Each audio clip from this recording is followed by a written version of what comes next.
Thanks for staying with us. So, the former Vice President Atiku Abubakar was trending recently because his wife recently asked for a divorce. And it was quite interesting because, as I said before the break, you know, lots of politicians have been talking about the campaign, going to one party, talking about presidential candidacy, so what they can do towards 2023, which party are they going to be under.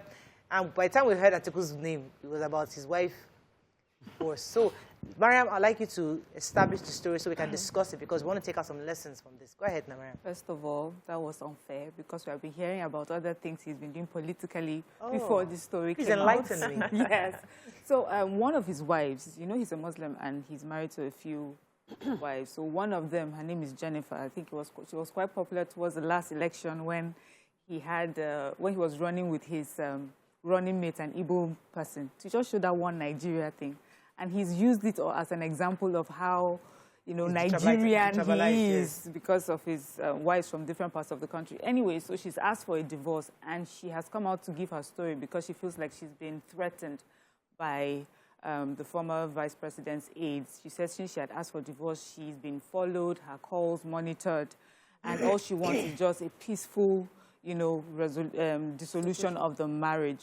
She said that the reason why this has come up is she lives in the United Kingdom, and the vice president doesn't want her to keep living there. But she says she's doing that because she has to be with the children, and she started living there for that long because of COVID. And so that has been a bone of contention between them. And because she has asked for a divorce, some of the properties that were gifted to her by him he's collecting them back, even though she's able to show him proof documents that you gave me this, you know, where she would say the aide signed it to show that he had given her as a gift. She mentioned their Sokoro house, where she says, so if you take this house from me, when I and the children come to Nigeria to visit, where will we stay? He said, you're the one that asked for a divorce. Go and look for where to stay. You know, so, amongst other things, so there are other properties all across. There's a Dubai property. And for me, the tone of the letter or the conversation, she kept referring to him as Your Excellency, Your Excellency. And I was wondering, what happened? Where is the intimacy? Let's even start with, we don't know the genesis of because she said it in the letter that there are other things that could have happened, that she's not asking for divorce because of the wives. Wives are normal, she's okay with that. But my own question is, when women get into these kind of marriages, you know, what should be the grounds of divorce for this kind of marriage? You're married to somebody very influential, very rich, obviously. You have house in Dubai, Asokoro, in London. And we in having conversations, you think, okay, if you have all this, you're fine. You're made. There's some people that don't have nothing, and somehow they're still able to, you know, get some kind of breather. But you have these properties. What exactly, I mean, I'm talking from the layman's perspective, because we don't know the real crux of the issues, because there could be bigger issues that we don't know, and I must acknowledge that. But looking at it from face value, that, okay, I have a beautiful house in Dubai, I'm living in London with my children, and I'm thinking, what's your problem? Because you have, yeah, okay, I mean, that's what, so maybe I'm missing something. Like, when you marry somebody this rich, what should be the terms of engagement? What should be the expectations? Should you ask for more? What should be terms of disengagement?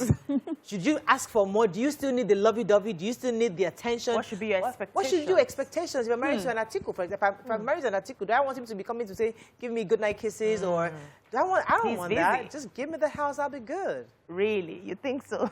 Till you get it. Well, let's just see. I mean, what are your thoughts on this? First of all, you know, when we're reading this this morning, I was just saying, so where is the love? Where is love exactly? No, it's got to do a lot. Where is the love? Where is the relationship? Where is that thing that connected us together in the first place? If everything you have ever gifted me is conditional, so you were giving it to me because I was doing your bidding, I was in the relationship with you, and tomorrow when I say I want to leave, that means that everything you have ever given to me, you ask me to give it back to you because I am leaving. So what happened to all the sacrifices that I put in when we were together? Because, no, of course, you will make sacrifice. Was she not raising kids? Even if she was a full-time housewife, she was taking care of the children. For you to fly around the whole place and somebody is giving you peace when you come back, that's a lot of work. We can't even begin to quantify that. Absolutely. So that's enough sacrifice, because every woman, I want to believe, will have their dreams and aspirations. And sometimes you have to subdue what you have so that the man can fly, since he's the head. You're making a lot of sacrifices. If everybody had to stay on their own, you will make something out of your life. Isn't everything a contractual relationship? Everything is a contract. Yeah, so, okay, so let's be telling ourselves the truth. Okay. This marriage is a contract. All marriages. All marriages. Marriages are right in the contract now. You know, we like to paint, I'm in love, we love each other, we're selfless, we're this. So let us tell ourselves the truth. So as we're making the terms of engagement, let's also be planning if tomorrow something is going to go this way, I'm going to have 10% or 20% of everything that you have earned. I'm going to have something. You will settle me. There's something they call in my place. You go settle me for the work I don't do. So let's have that, so that when things like this happen, you wouldn't take everything. You would give me my form of settlement. Okay, so let me just, maybe because this wife is not the first wife. So when I asked, okay, what sacrifices? This, I'm talking now from the man's point of view. You married me when I was a made man. The sacrifices may have been, those sort of sacrifices that could have helped me to grow, could have been made by the first wife. You were not there. You came where everything was set. You know, I liked your beauty or your intelligence. You just moved in, and everything you wanted, you got. A house in America, in London, in Abuja, wherever you wanted. Your kids could go anywhere. You could go anywhere. Your family, your relatives could live in, you know, luxury, just because you're with me. Right. And so when it's time to leave, I can see a man like that saying, I've given you everything. So what sacrifices are we talking about here again, you know? So, and I gave you everything, so, and I can take it back, especially if you're the one asking for divorce. So, see, the arrangement was, I like who you are, and I wanted you to be my wife, and in return, I gave you all these luxuries. But if you don't want to be with me anymore, then you may as well take yourself out. Good, that's one. But you have a wife and children, and I feel that that's where our system, our court system, needs to step in. When you are going to divorce a wife, there has to be something that you can go with. And if you have given someone a gift, it's a gift for life. And the person is mother to your children. She's even asking, so when I come back to Nigeria with my children, where would they stay? So in punishing me, you punish your children as well. So let me, I'll come to Nima. I know somebody who divorced. She was living in America, I think, and she's back in Nigeria. So if she goes to America now, she has to get a hotel because they've shared the property, they sold the property, he's moved on, and she's in Nigeria with the kids. So would she now be asking him, okay, when I come to America, where are your children going to stay? Yeah, maybe she would ask, and he might send money for hotels or something. But my point is that, why is that such a major issue? Am I missing something? Why is that a major issue for this woman in particular? That when I come to Nigeria, there has to be somewhere for me to stay. If you are divorced with the person, if you have divorced the person, the divorce is not concluded. But if I have divorced you, why is where I stay a problem? Is it because I have your children? I mean, I need your own legal language to this. So when women are in these shoes, they can demand of this husband that the divorce of, please, I'm coming with your children. Get us where a house we go to stay. No. Get your children a house to stay. So if you have a house, you can take your children. Yes. The divorce is separation. Although in some climes, you have to then pay alimony, some sort, maybe for a period of time or some for life, depending on when they're able to show dependency on you. Right. But in Nigeria, we'd only pay maintenance, and the court will pay it within capacity. Even if the man was a billionaire, if the cost of milk is this, cost of rice is this, cost of that is this. That's how they calculate it? They'll calculate it. If your children's school fees is this, if the children were public school children, public school fees. So the court will calculate it based on other factors, not your terms. Some women are misunderstanding. They'll say, tell him to get me out in Lekki. I cannot take, I beg. The court will not force a hardship on him just because, no, it's not punitive here. Okay. So, but for me, I read this story very well. She's the one divorcing. Atiku never divorced her. Okay. Difference day. Because I heard that story back and forth. Long-standing issues. I have to break down long-standing issues. You see, wisdom is profitable to you. Tell us now. Please let us hear. Wait, wisdom is profitable. There are men. And they are men. Again, men, when you marry them, you'll be able to talk.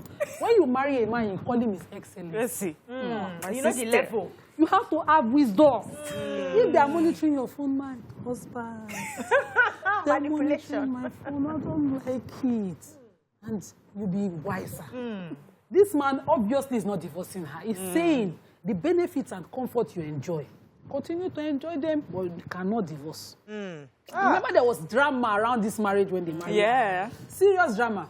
So you have not finished that service. You're saying, you're talking about you.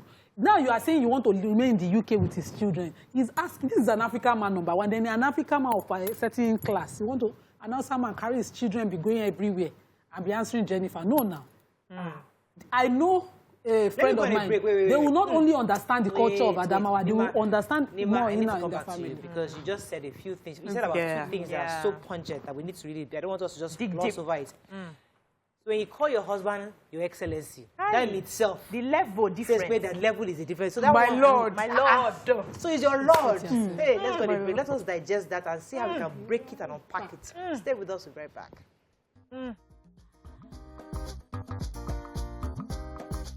Stay tuned. Your View will be right back. Thanks for staying with us. So we're still discussing the former Vice President Atiku Abubakar's issue with his wife. And before the break, she said something very cogent about the fact that this is a wife that calls her husband Your Excellency. Now, what that suggests to the hearer is that you are very respectful of him, and you are from two, you understand the level. It's a different class issue. And that is not a girlfriend, boyfriend, that lovey dovey, baby relationship. And aside from that, should she therefore, because she's in that relation, Your Excellency relationship, accept whatever she's given? No. Is it fair to say that she should accept whatever you're giving? The mode to change it is different. You know what I mean? And you know, I cannot carry fights. Wake up. Answer me. You cannot carry fights in that kind of relationship. It's like you're married in the Emirates, in Dubai. You know, this millionaire American divorced his wife. The woman can lay half of estate. In those places, there's a different method. For the women in Dubai, I think it's Jordan that divorced the caliph in that state. She had to go get that divorce in the UK. So there are several ways you deal with things. And it's always good to be discerning. In that kind of relationship, maybe you didn't like certain things. It's a different method to address him. She could have tried those methods and it didn't work. What if she wants a divorce? I just want a divorce. No, if you want a divorce, you are good to go. It means that you are good out the door. The story of I had to sell my assets and move out, that's a long story. Even if you want to divorce this kind of man, you calculate your divorce till you achieve it. You don't just walk out the door and think you have everything, that you can take everything that you have gained in that marriage. No. You are wise. You have put away some things. It's not sure the she has same. already. She's a lawyer. I'm definitely sure so she has. Then she should not be talking to the press. You know, she shouldn't. She's the one saying she wanted a quiet divorce, but she's the one who's not making it quiet. He's refused to address the press. So if you want a quiet divorce and you have been strategic in getting that divorce, you just walk out the door. Let me take this call from Jonathan. Jonathan, are you there? Hello, Jonathan. Oh, we lost that. So now that we put all this on the table, how do we learn from these kinds of situations? So we have you're marrying your mate, and you guys can do, and you can say, bros, your baby, your baby, you can darling. say, uncle, this is how we're going to do it. But if you're marrying Your Excellency, hey, sister, you're marrying an Oba. It's a different methodology. So what's the method? We are marrying that kind of level. So let me go to the women of old. You know, we do a lot of scripture study, and we find out that there's a way they handle things. Like someone like Esther in the Bible, and there were other, queens that had to marry kings. So you know that the relationship is Lord and Master. You see all these bragging rights we used to do with our relationship. It has to be 50-50. We're total equality. You cannot disrespect, blah, blah, blah, blah. That doesn't work in that sort of marriage, just like Nima has said. You now need to deploy antiques, manipulative methods that you can use to get him on your side. It's not about being bad. It's about just knowing how to. So you have to do a lot of stooping to conquer. That's just it. That's what works for them. Stooping to conquer. When they are saying this, you are, yes, my Lord. With a smile. Yes, my Lord, with a smile. Then you go back again, you bring it up again, and yes, my Lord, with a smile. Then do not get into a fight that you do not have spoils. If peradventure you now decide that you're going to leave this sort of relationship, make sure you have padded up yourself. Because they play, see, when a rich man or a very powerful man feels I'm going to lose something, they go dirty. They will deal with you with whatever. Because how dare you say you want to leave me with everything I've given to you? I am not your mate in the first place. I have made your life. I've made your life. Yes, now. Yes. I'm not your mate. I've made my life. I've made your life very comfortable. What else are you looking for? Okay, you want to go out? I will block everything. Make sure that you have gotten your spoils enough, and then you live quietly. See all this noise? It will backfire against you at the end of the day. Is it possible that this woman, she's a lawyer, she's an educated woman, so there's a possibility that she has already done everything you've done. She has already collected her spoils. She has her house in Barbados. She has a house in Florida, probably locked down somewhere. But is that one in Nigeria that, when we come to Nigeria now, we got to have a place to stay. But also, remember, there's also the property in Dubai that is under contention because it seems like she's not giving that one up. Maybe that is the spoils of the marriage that you brought up, the spoils of the battle. I heard this from Oprah one time, and I was shocked that someone of her caliber, someone who has that sort of money, would think that. And she was saying that whenever someone wants to leave a marriage, especially if the woman is the disadvantaged one, maybe financially, it's always good to have a strategic exit. I do not know that Rainbow people had that in their head. Like, you just go straight to the court. They say, have a strategic exit, have a support system that would make sure that you're keeping to the plan of your exit. So from the way this woman is talking, she was willing to give up a lot of things. I feel that she has sorted herself out. This is a woman that wants to live abroad. She doesn't want to live in Nigeria with her kids. And she sorted herself out. But as Nima says, so the question is, so why are you in the press? What are you talking about? And he's in the press because, okay, you have to take this call. Ola, are you there? Hello? Oh, I'm so sorry. I kept it for so long. I do apologize. Yes, Mary, so you're in the press because maybe some of the spoils of your marriage is being taken away. You did not hide it as well as you thought you did because this is a very powerful, influential man. There are some sort of people you cannot hide from. Or, you know, so you find yourself in that situation. For a lot of women, they may not ask for a divorce. They will just decide to stay for as long as they can get away with getting what they want, and then maybe their children are old enough to be able to also take care of them. But I think that a modern woman has the right to be able to say, I want to leave. But are you willing to leave without the spoils of that marriage? Are you willing to say, you know what? Naked I came, naked I leave, and I'm happy with myself, and I'm excited. I can't leave naked because I got children for you. I have children. No, your children are well taken care of. There's nothing that your children will lack. But the extra luxuries that you get because we are married, you would not have anymore. Let me take this. Lanre from Abuja. Good morning. Are you there? Yeah, I'm here. You're live. Go ahead, please. Yes, I just want to say something. Because I heard what Nima is saying about faulting Jennifer. What the only thing I can say is that I don't think Jennifer is wrong. Because to me, if a man says to give, I'm a Muslim, gifted a gift to a wife, in fact, it's for her, for life. And thank God they both have children for each other. So I don't think in fact, Nima is a Muslim. I don't expect her, I'm sorry, for her to talk the way she's talking. You understand? So it's as if Obama is a Kuni. That is what I connote from that. Thank you very much, Mr. Larry. So in Islam, there are exceptions to not taking back your gifts. If a marriage has not been consummated and gifts were exchanged in the terms of marriage, that can be taken out, except you forfeit willingly. So if the husband says, okay, I don't even want it, but the consummation of that marriage has not happened, you can take that back. But once you're married, you can't take back gifts that you're of the marriage, so the spouse remain with the woman. Unfortunately, that's not the angle I'm taking it from. And even in Islamic countries, you see some power flexing. We're talking about power flexing here. I left the Islamic points clearly because obviously this man is a Muslim, but the woman is not, and he's obviously doing power flexing with her. So I've left that part. What I believe she should do is play the cards on the table the way it is. This is a powerful man you have married. You know he's a man of influence. Probably married you for a purpose. You're saying you want to divorce him. I know. From northern culture that I know, he will not leave his children to suffer because he must punish you, no. He will not. but you are taking the power and enjoyment of in-lawship from your relatives living in Asokoro. From them, you divorce him, it's no longer your in-laws. The protection and everything he gives you, you're withdrawing from it, you're willingly doing that.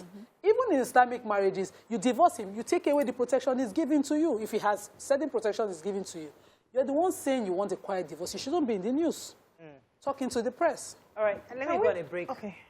When we come back, we'll see what we can do to add a bit more spice to this. Stay with us, we'll be right back.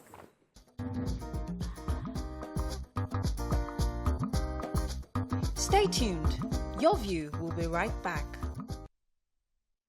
Thanks for staying with us. So we like these kind of stories because we try to learn all sorts of perspectives. You know, we see different things and we think, okay, it's good to have knowledge because there are people out there that might need some of this knowledge. So we hear people divorce because of domestic violence, they divorce because somebody's cheating on them, they divorce because there's issues of, you know, things they cannot handle, maybe monetary issues. But where we are, what we are seeing here is property. And when she said that, I want to stay with my children, that you and I have not been available for our children for many years. And now she wants to stay focused and be focused and stay with the children. And she needs properties in Dubai, and she needs a property in Nigeria. Obviously, they have one in the UK currently. And somebody who's been beat up by her spouse and is looking for divorce is listening to his story and saying, okay. Now, you don't even have a problem. It's like, do you have a problem? You know, that's a Nigerian factor.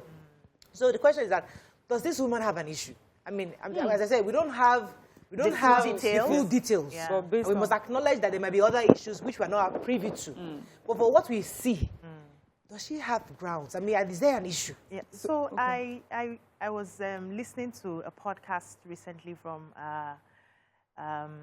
a gospel artist who divorced some years ago, and she was narrating her story.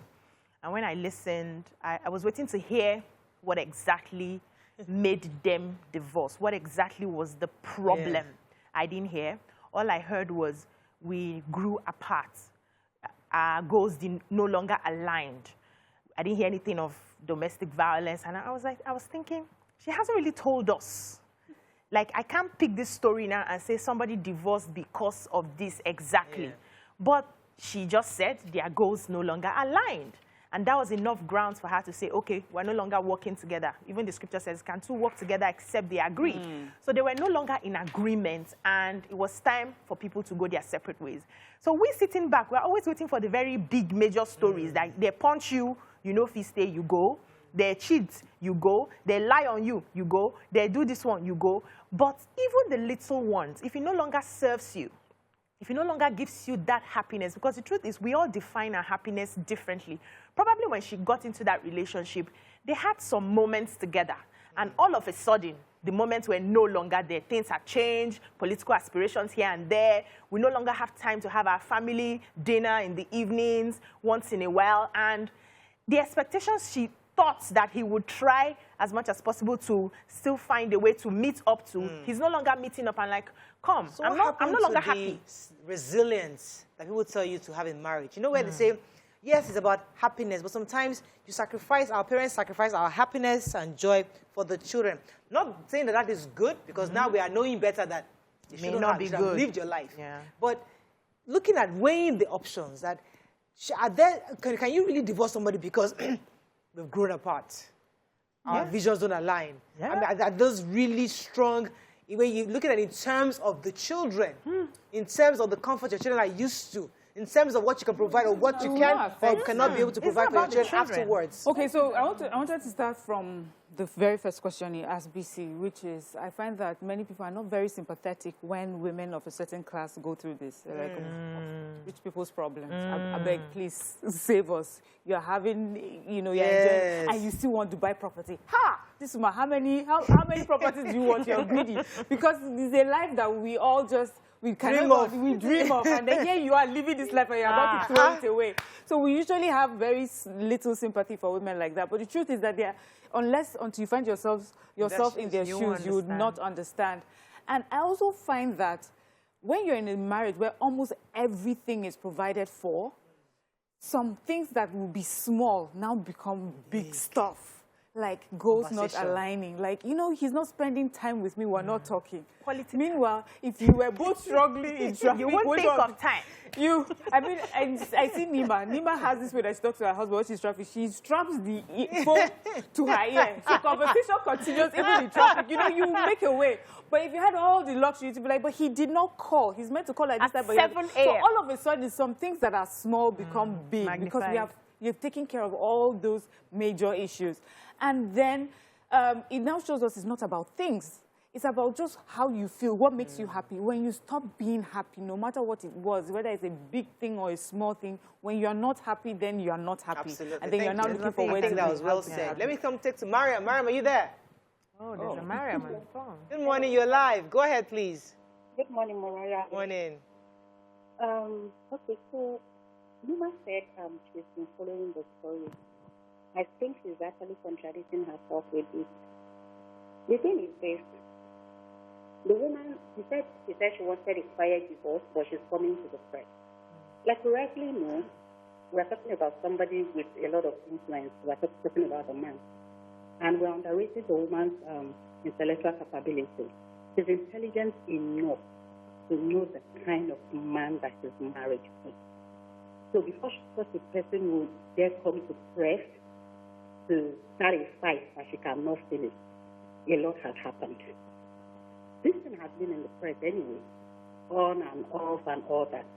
But this time she's coming out because, according to her, they are led threat by his security details.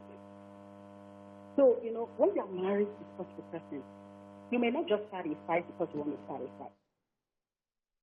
Oh, Mariam, we just got cut off. I do apologize. But really, thanks for that, your views. Yes. So, I wanted to disagree that I don't get this we have grown apart, we don't align things. Every time I hear it, I think we're living in fantasy world. Wow. Goals never do align. They never do. Every individual with their dream. In marriage, you support. Some people have to give up their own. So if it was the same goal, why do you have to give up yours? They never did align. They never do align. You compromise. So when you now say I've outgrown, we're not aligning, I always think, where is that coming from? Because if you know the situation before you took head, you know how to deal with it. If I am willing, which I'm not willing now in my marriage, to give up my own career and life for my husband, I don't think the question will now be in future that after all I have done for you, that's a choice I am making as a willing party. And I'm ready for the consequences of it. I will not turn around tomorrow and say, I'm blaming you for it. I would have foreseen if it doesn't compensate, at this point I do this. Most likely start the career again. Or insist on having that career and saying, I cannot sacrifice. But when you do it for the sake of children, it's laudable. For the sake of the marriage, laudable. But the consequence, you've taken everything into cognizance. Now, quickly to understand the color. You know that, men take women for granted and all of that. Some women have this logic. She's not the first wife. If it was in a proper polygamous setting, the Yoruba style now, the first wife would just be laughing that look at you, such a baby. Stay. You can't even stay. And even if you must live with your dignity intact. Why I'm saying this is because she is a woman of education. She didn't come in, they did not go and bring her arrange. She came in as of choice, she came in well. Certain things that she never learned in that marriage because of that is why we're here. She has to go. For whatever reason that she has to go. Strategize, work out strategically, quietly.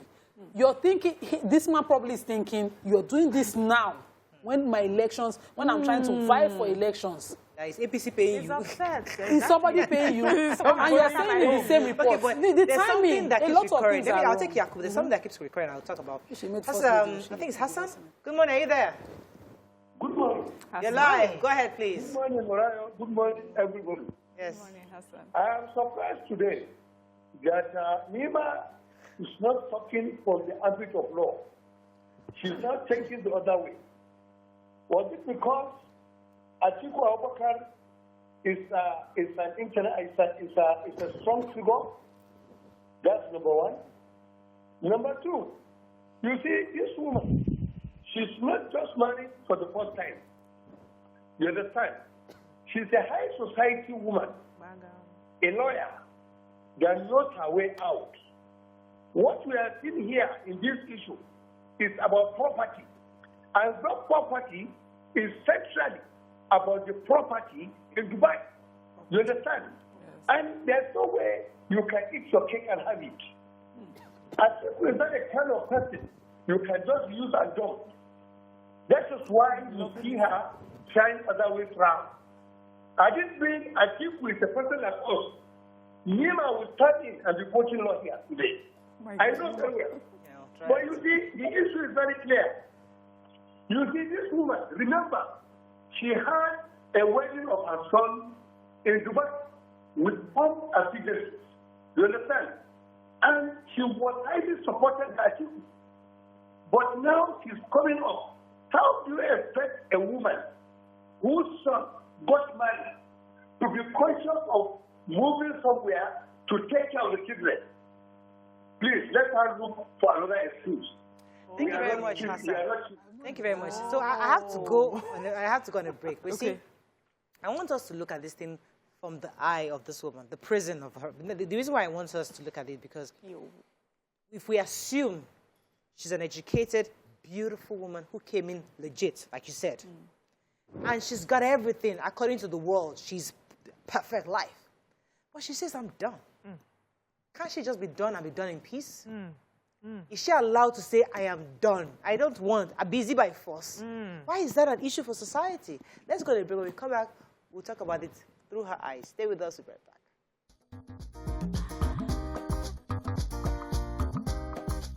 Stay tuned. Your View will be right back. Thanks for staying with us. So, as I said before the break, I want to see things from the wife's perspective. So, for example, I'm married to a very wealthy man, and I know he has maybe a few wives before me. I'm not the number one wife, I'm not the last wife.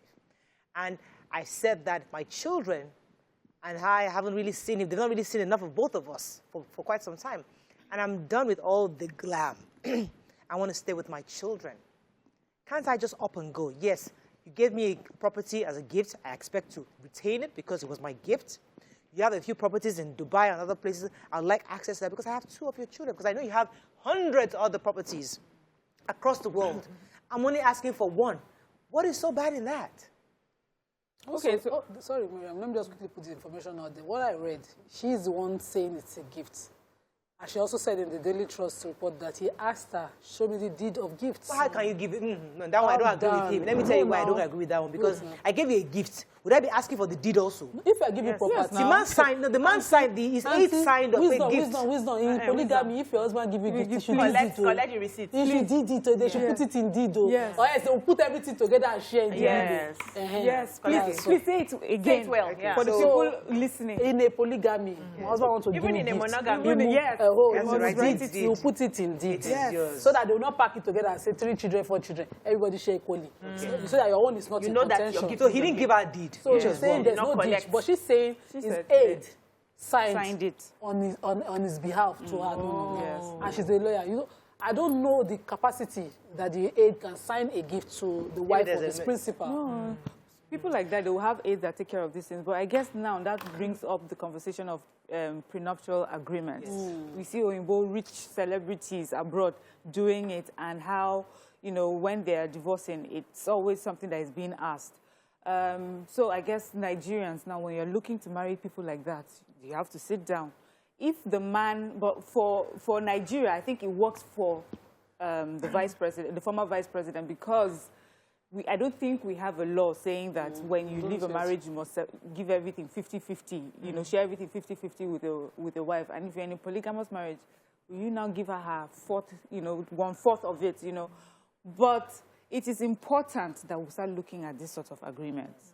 You're going to go into a marriage with someone that already is made, as they say, a made man or a made woman. You should have the agreement that states exactly what you get when you're leaving. When you're leaving. And they have different types. They have the type that will say, after 10 years, this is what you will get from me because you have given 10 years of your life to this marriage. This is what you get. If you leave before 5 years, you may not get anything. So some people even hold themselves and say, because I know at the end of the 10th year, there's something to get. But now they're going to be back and forth in the court. And because this property is now in Dubai, it may be easier for her, I guess, to get that. Let me take this call.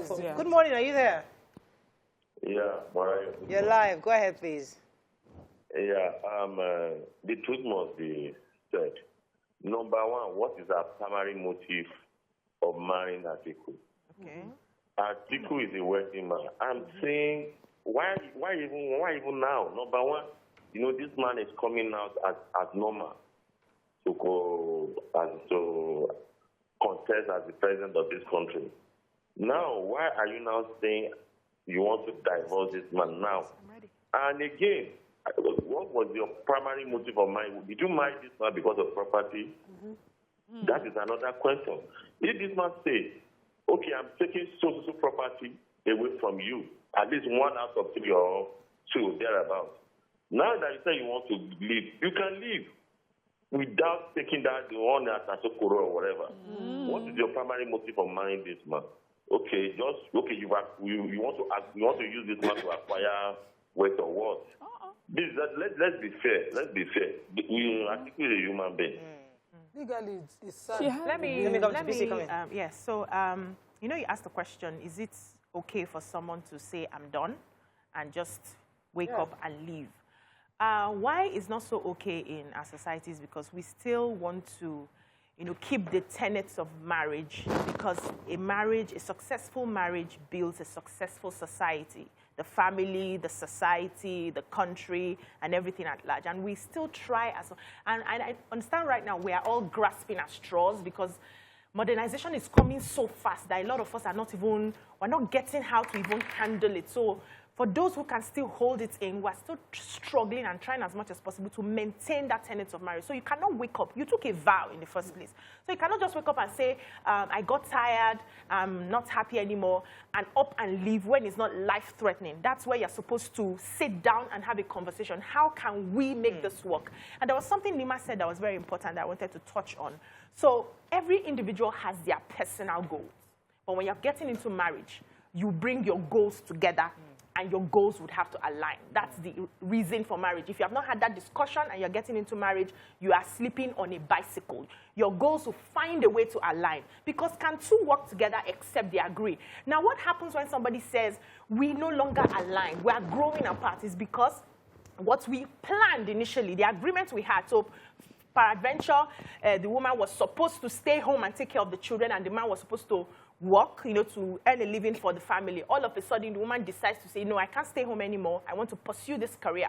But you forgot that you had an agreement that I'm supposed to stay home for certain periods of time to raise these children to a certain level before I can continue. And then you wake up and say, we no longer align.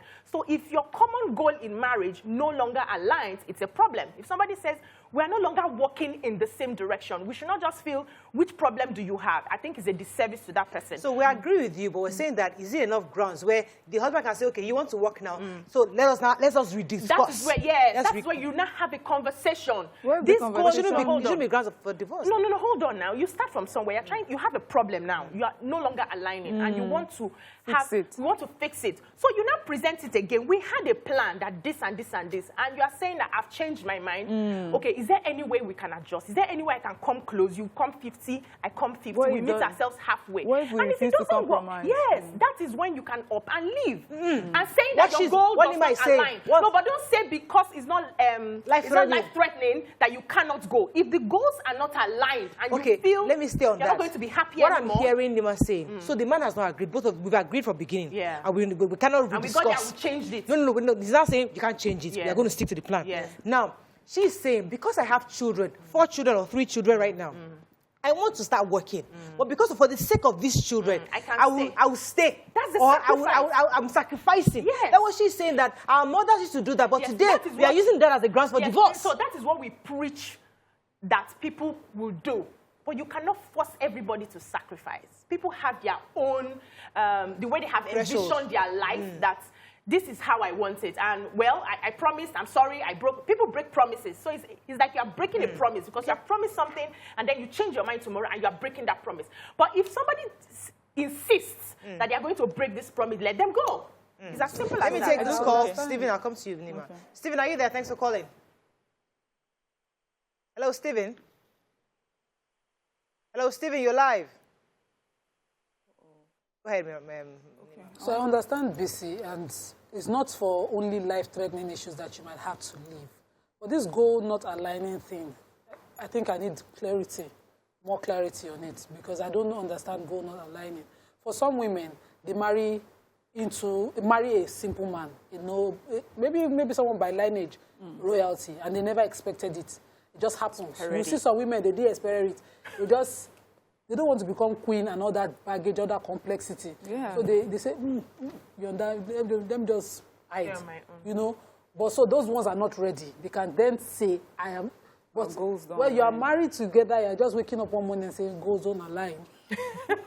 I need to understand it. But maybe you need to understand what the goals are. Because sometimes we may think goals are just like lifestyle goals. I want to be slim today and I don't want to. They are just bigger goals. When you have children, of course, part-time goals, you need to renegotiate them. You evolve. So that's why I say I do still get them. But some people grow. The point I want BC to understand is we agree with you. Yes, we can agree on something. But where does the point of sacrifice come? Where does the point of compromise? Then renegotiation. Say, I step down on this our plan. I step down not to change it because of my children. I think BC answered it herself when she talked about stooping to conquer in a lot of these sort of marriages. But I wanted to respond to our previous caller, the very last caller, where it was like, what was her reason for getting married in the first place? Does she want to use Atiku? You see, Nigerian men, when a woman decides that she wants to leave a rich man, all of a sudden people will start saying, after 20, 30, sometimes 50 years of marriage, you'll be asking people what was their plan. After all these years, can that be a reason why someone stayed in the marriage 50 years, 20 years, 30 years? I think it's an unfair question to ask. So sometimes it's okay. It happens that some women will be willing to leave rich men. I know it's hard for many people to comprehend, but some people are saying that the wealth is not enough. Yeah. I can leave. Yeah. And it's okay to want to leave and not be, and it will not be because she wanted the money only in the first place. And because she has also stayed that number of years, there's nothing wrong in her going away with something from that marriage. To pay for her time. But the only problem is if we see this woman dragging this man through the court because she wants every single thing, things that she didn't work for, things that she did not earn. But every time a Nigerian one wants to leave a rich man, you hear these questions. It was because of the money. Now she has chopped enough. She wants to leave. But even if it's because of the money, what's the big deal? Let's flip it too. If a man marries a woman, like me now, my husband, we started small. And suddenly tomorrow I blow beyond comprehension. And my husband says, I want to divorce you. And he says, I will take certain part of what you own. We will not be shouting. Why are we different? Because Nigerian people will shout. They'll call him a mirror. See, he'll be better off staying with you than divorcing you. No, but he too can be tired up to here. Success comes at a price. Maybe at the time I become that successful, I am not available. Anymore. And I've always been an available wife. And then he's suddenly just waiting every day. I don't want to do adultery in my marriage. And, I don't want to hurt you by, and sometimes when you're renegotiating, certain things will come. If it's a man, if she was Atiku, we would be saying these things. Then for me, there's a part of it that confuses me. What kind of marriage? She's saying she's asking for divorce now. 2 women or 3 or so were at home before she come and join. What kind of marriage? It has to be customary. Yes. Has to be. Because in Nigeria, under our marriage act, you cannot sign under the marriage act several marriages. So the ones that you have signed, if you accept it, you not sign for them. So what kind of divorce are we asking? If it is customary, forget all the Islamic English we've been speaking. There's a different law. And if it is Islamic, there's another law entirely. So maintenance is all that they will give her. Not just marry in peace. If you now marry under marriage act, it's at the discretion of the judge to decide which properties you're going. There's a last part that we've not touched, and I think is also important. Proof. This, the idea of coming out to the media. I know we touched on it in the past. When you're at that level, you bring out and you call the press and they take the story. You saw it with Samuel Okposu, people coming to. Is it therapeutic for them, or is it something that listen, I need to get the world involved. I need to. Why do you think somebody at that level, is willing to come out to the press to say, listen, this is what I'm going through? Is it necessary? I mean, or do you think it's the new normal for us? Listen, if I'm going through a divorce, if I'm going through the situation with somebody influential, let me involve the press so that they can see that I am being maltreated or, it's a certain way. For mere civilians like us, it may be just for therapeutic reasons. But you see, people at that level, they understand the power of media, and sometimes they use the media to tilt things their way. It helps maybe with court cases and things like that. So for her, there are two things. She said she's saying this so that, she feels like they're trying to malign her name, although I had not heard anything until she came out. So maybe she was expecting that some information may come out and put her in the bad light. I always feel that people at that level, they are very aware of the dangers of just opening up, in the media, and also the benefits. So for me, I think it is strategic. Calculated, yeah. She feels that this may help maybe towards the acquisition of the Dubai property. But you see, regular us, we're just vexing. We just go, oh my God, see what they've done to me, and then we'll now regret it the next day. So okay, all right. So now, do you have any messages on YouTube? We have to move on. We have messages. Let's take a few. Let's get some few perspectives. Bola Obadimeji says, what really is our goal for bringing her divorce, which she asked for to the public glare? We should know that individual character differ. What a man can let go, another may not. Don't blame Atiku. If he asks back for those gifts, be smart when going into relationships. Femi Ashivas says, it's a normal thing for a reasonable human being to quit whatever is costing their peace. She's not the one. She's the one in the marriage with Atiku. She knows Atiku more than every other person. At times, it goes beyond the general public figure assumptions to determine if the person is really a good person. Let me read YK's own. YK says, deed of gift is very important, not just in marriage. When my brother gave me my house, we had to do a deed of gift, or it wouldn't be mine. He signed it, not me, not lawyer, him. So I think it's very important for people to understand these terms. You said something that, someone cannot just fall in love and get married. Yeah. We constantly talk about conversations you should have before you get married. We need to have deed sense. of gift is now on we need to have sense. I'm telling you, marriage is the most. I love. It makes me. Please. Open your eyes. Sign the documentation. Especially if you are marrying His Excellency. Hey, those excellencies. Let's go to a break. And we come back. We are not married to Excellency. We are just bros. What's your own now? Keep going. But Your Excellency, you gotta know how to speak to it. They know if they had that.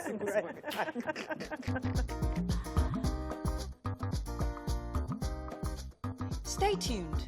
Your View will be right back.